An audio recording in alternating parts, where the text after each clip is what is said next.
We've known each other since you were almost a kid.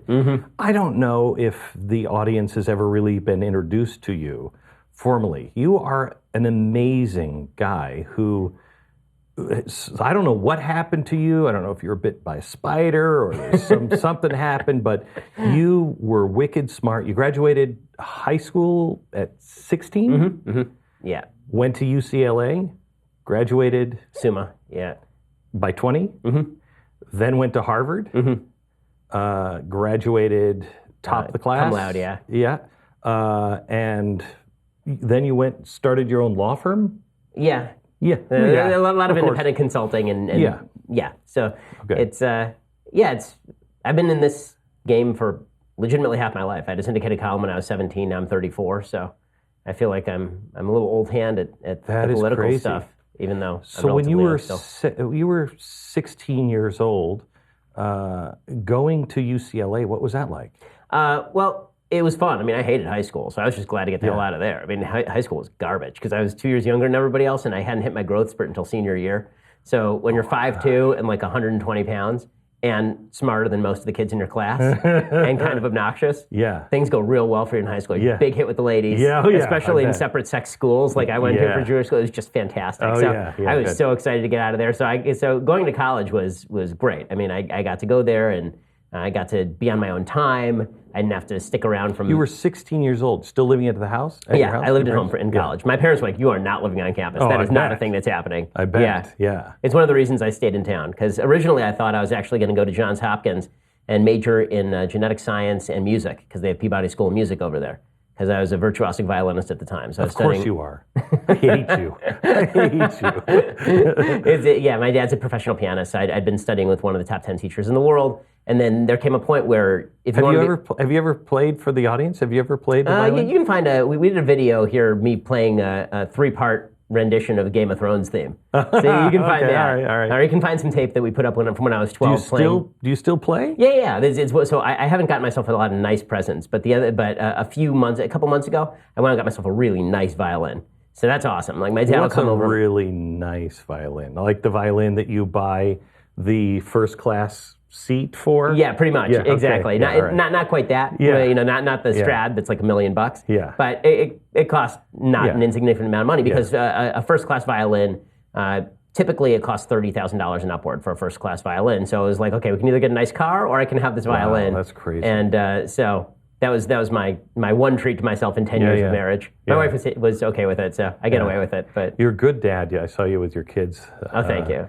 This weekend. So you went why did you decide to go into law? So what happened is that I walked onto campus at UCLA when I was 16, and I picked up the student newspaper because everybody was reading the student newspaper, the Daily Bruin. I picked it up, and legitimately the first editorial that I saw was an op-ed comparing Ariel Sharon, who had then been elected Prime Minister of Israel, to Adolf Eichmann, the Nazi.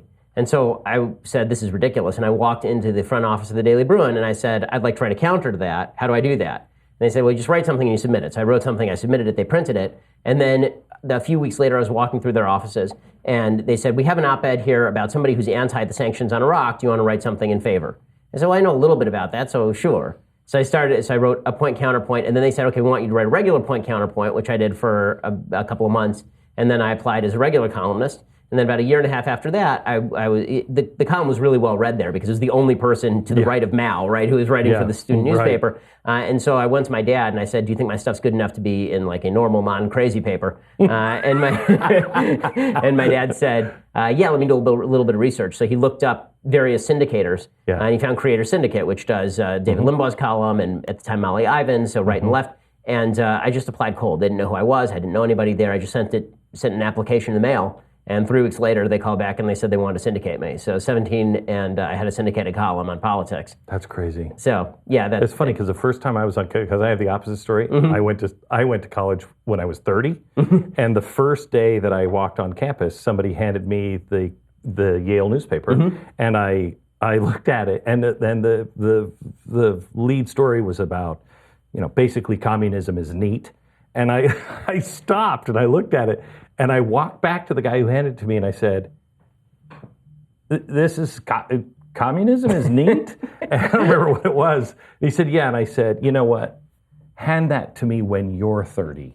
and we'll have a talk. I mean, you're just stupid. Well, college campuses, I mean, like a lot of places on the left, college campuses, Los Angeles, I think that there's something that is definitely intellectually stimulating about being in a place where people think crazy thoughts all day and do it for a living. Yeah, I remember running and screaming from New York after about 5 years. I mean, it's very stimulating. And I will tell you, my wife and I have talked about this a lot, that Texas is great. It's just great. The people are great, but you can go soft there because there's nothing challenging you, I mean, a little bit of challenge, but not much. Yeah. Is that libertarian did he get the Railroad Commission in the last vote? I mean, that's your outrage. Right. Exactly. And it seems like the range of controversy on the right in Texas extends from should the top marginal tax rate be 20% or 18%? And here it's like, should they take all of your money or more than all of your money or your children's money also? It's So crazy. that definitely tends to spur some thoughts as to how to defeat the left that probably you don't have to think about when you're in the middle of the country.